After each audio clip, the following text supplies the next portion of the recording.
Today on Rappler, former President Arroyo is rushed to the intensive care unit because of a heart problem.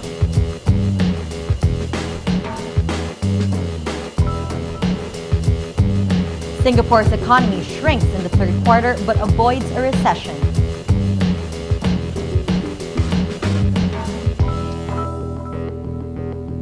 And United States Vice President Biden clashes with Republican rival Ryan in the vice presidential debate.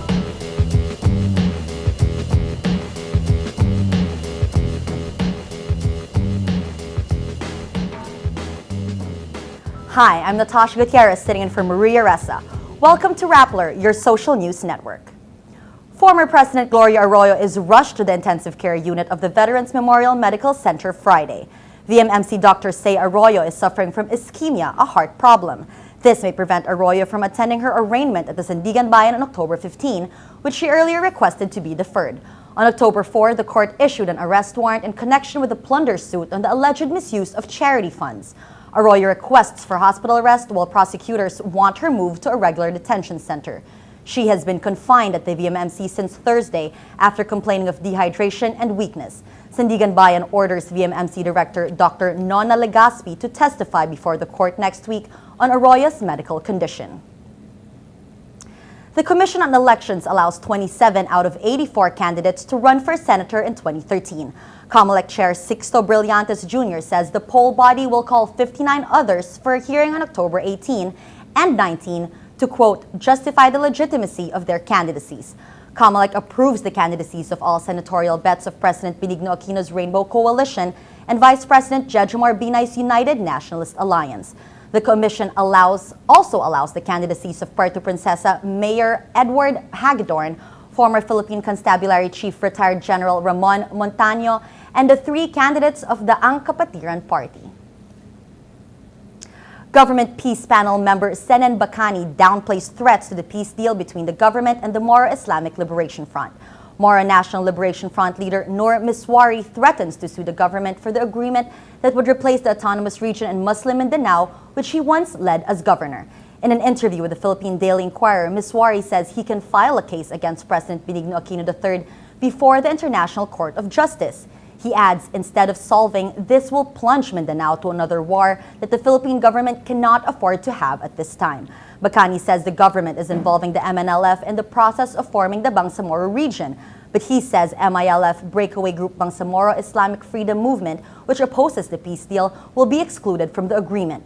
The peace panel of the government and the MILF will be signing the peace accord on October 15.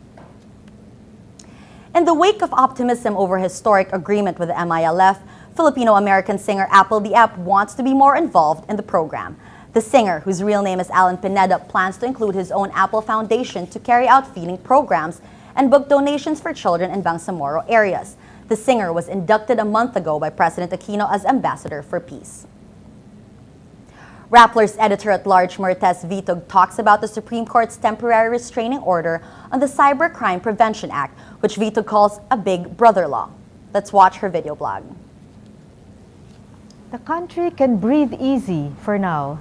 The Supreme Court has stopped the Big Brother law or the Cybercrime Prevention Act in its tracks, thanks to the multitude of protests online and offline.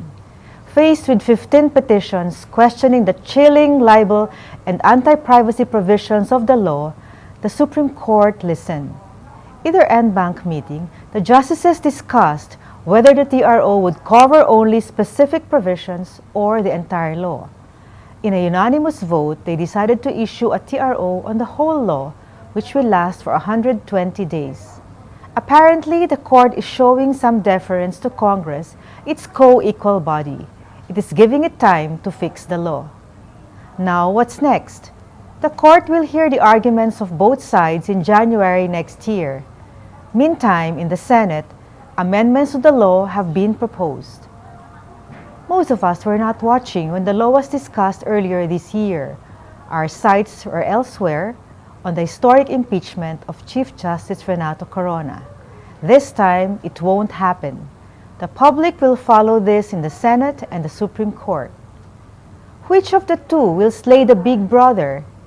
It doesn't really matter. The important thing is they do away with Big Brother once and for all. Chief Justice Maria Lourdes Sereno issues a temporary restraining order stopping the Commission on Elections from removing Imus Mayor Emmanuel Maliksi from his post. Maliksi is an ally of President Aquino and the Liberal Party. The order stops the enforcement of an August 15 COMELEC decision declaring Maliksi's rival, Homer Sakilayan, the winner of the 2010 polls. This is the first time Sereno exercised this authority. Aquino named Sereno Chief Justice last August 24. The Supreme Court junks the petitions questioning the validity of the impeachment trial against dismissed Chief Justice Renato Corona. In a 3-page resolution, the court says Corona's removal on May 29 and the appointment of his successor, Chief Justice Lourdes Sereno, on August 24 has made the case moot. The Senate convicted Corona for failing to disclose 180 million pesos in peso and dollar bank deposits. Voting 13-0, the court also dismisses the petition filed by Corona himself, saying it has become moot and academic. Philx Mining is contesting a 1 billion peso fine for the tailings leak in its Badcal mine. The company says the leak was an accident and the company has not been negligent. Catherine Visconti has the details. It's unfortunate. It's something we did not foresee, nor are we happy about, but it has happened, and we're doing our best to remedy the situation as quickly as we can. Executives from the country's largest mining firm, Philx, are finally showing pictures of a tailings spill at their Benguet mine. In early August, tailings waste from the Padcal mine began leaking into this creek, which flows into the larger Agno River. A government engineer tells the Catholic Bishops' Conference of the Philippines this was once a clean, Class A river. This river is the lifeblood of 42 households of indigenous people who mainly support themselves with fishing or mining. Philx supplied these photos and has openly engaged with the media. The spokesman for Philx says the spill was not the result of negligence, but an unpredictably large rainfall. An accident occurred, and it has nothing to do with the integrity of the tailings pond, but it had something to do with force majeure, with too much rain. And it was not the pond, by the way, that was breached. It was not the dam.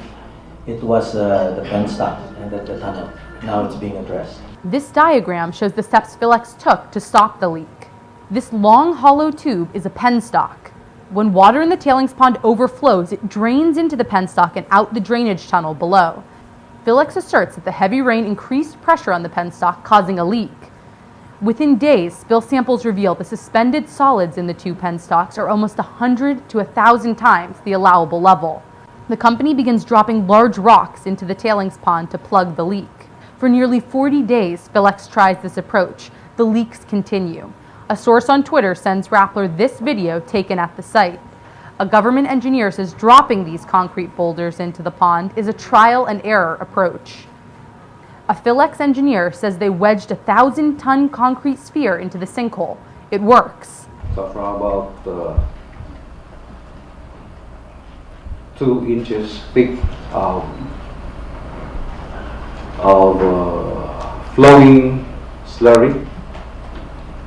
It immediately went down to about less than an inch, and the density, or the slurry density, from as high as 50 to 60%, it went down to less than 1%.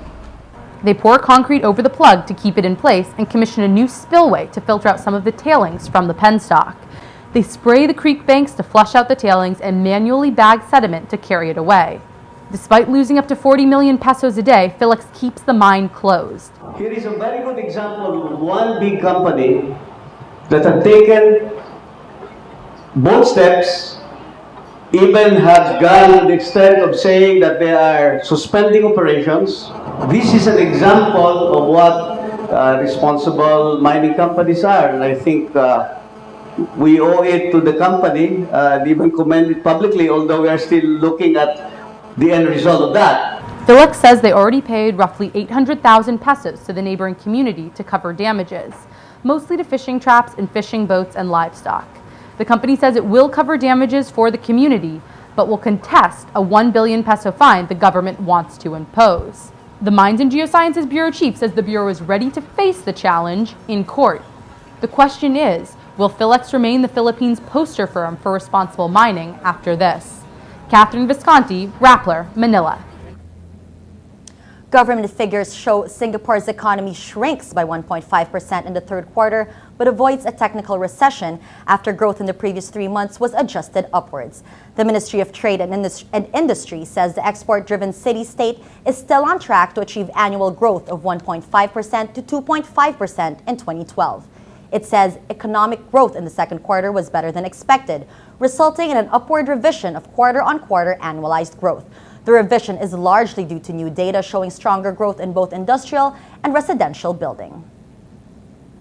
United States Vice President Joe Biden and Republican rival Paul Ryan clash on domestic and foreign policy in the vice presidential debate, weeks before America goes to the polls. Biden tries to stem Democratic Party panic after Barack Obama's poor performance in the presidential debate last week. Ryan attacks Biden on the Obama administration's handling of the crisis sparked by the killing of U.S. Ambassador to Libya Chris Stevens on September 11. Biden attacks Republican presidential candidate for Mitt Romney over his remark to rich donors that 47% of Americans are victims reliant on government. Obama did not bring up the controversial remark in last week's debate. Political analysts scored a clash of draw, with Biden doing enough for the Democrats and Ryan avoiding serious errors for the Republican ticket. Thursday clash served as a warm-up act for the final 2 bouts between Obama and Romney on October 16 and 22.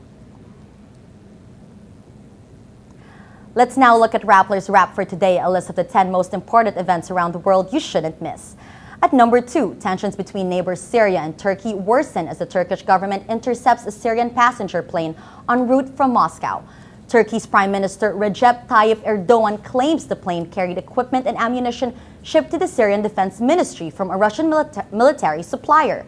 Syria challenges Erdogan to show the alleged weapons, adding Turkey is lying to justify its hostile attitude toward the Damascus regime. At number 5, the Philippine Coast Guard says at least 9 Filipino fishermen have been missing off Scarborough Shoal for 12 days. Authorities are scouring the nearby towns of Candelaria, Palawig, Iba, and Cabangan in Zambales for the missing crew of a boat that failed to return from the area disputed by the Philippines and China. At number 6, Chinese author Mo Yan wins the Nobel Literature Prize for a body of work that mixes folktales, history, and contemporary genres. China and its controlled media praises it, but its most prominent dissident questions it. Chinese dissident Wei Jingshen criticizes the award, saying the move was meant to appease Beijing. Wei praises Mo Yan's skill as a writer, but questions his actions, including copying by hand part of a speech by late leader Mao Zedong for a commemorative book. He says the Chinese regime tolerates Mo Yan. Yan, whose real name is Guan Moye, draws from his youthful experiences in the province of his birth in his novels, short stories, and essays. And at number 8, a former actress from the Philippines, Dindy Gallardo, sues the Dark Knight creator Frank Miller, his girlfriend Kimberly Cox, and his company. In a complaint filed at the Manhattan Supreme Court, Gallardo accuses Cox of racial discrimination, inflicting emotional distress, and creating a hostile work environment that was tolerated by Miller. Gallardo is demanding unspecified punitive damages, even if Cox had offered to settle. For the full top 10, visit Rappler.com's The Wrap. The European Union gets the Nobel Peace Prize for bringing more than half a century of peace to a continent ripped apart by World War II, despite currently being under crisis. The Nobel Committee president says the Union has contributed to the advancement of peace and reconciliation, democracy, and human rights in Europe. The award comes as a surprise at a time when European solidarity faces its most daunting challenge in decades.